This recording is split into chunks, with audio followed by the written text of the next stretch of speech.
13-октябрь. Кызмат кылган кожоюн. Кудай муну Машаяк Иса аркылуу бизге көрсөткөн жакшылыгын жана өз ырайымынын ченемсиз молдугун келечек кылымдарда көрсөтүш үчүн жасады. Эфестиктер 2-бөлүм 7-аят.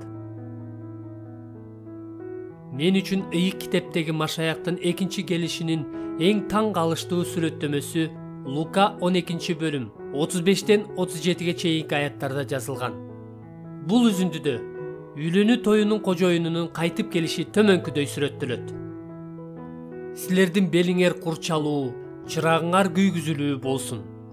Өзүңөр да эшикти кагары менен ачып берүү үчүн үйлөнүү тойдон качан келет деп кожоюнун күткөн адамдарга окшош болгула. Кожоюну келгенде уктабай отурган кулдар бактылуу. Силерге чындыкты айтып коеюн, ал белин курчап алып, кулдарын дасторконго отургузат да жакын келип аларга кызмат кылат. Бул аяттарда биз кулдар экенибиз ачык айтылат. Ал эми бул биздин кожоюнубуздун буйруктарын так аткарышыбыз керектигин билдирери анык. Бирок бул сүрөттөмөдөгү таң калыштуу нерсе кожоюндун өзү кулдарына кызмат кылгандыгы.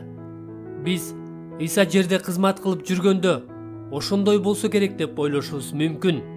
Анткени ал адам уулу да өзүнө кызмат кылдыруу үчүн эмес, тескерисинче өзү кызмат кылуу үчүн, өз жанын берип көптөрдү куткаруу үчүн келген дебеди беле. Марк 10-бөлүм 45-аят.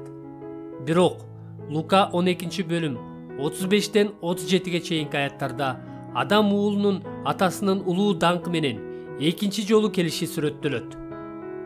Бул туурасында 2-Тессалоникалыктар 1-бөлүм 7-8 аяттарда Теңир Иса өзүнүн күчтүү периштелери менен жалындаган от менен асмандан келет деп айтылат.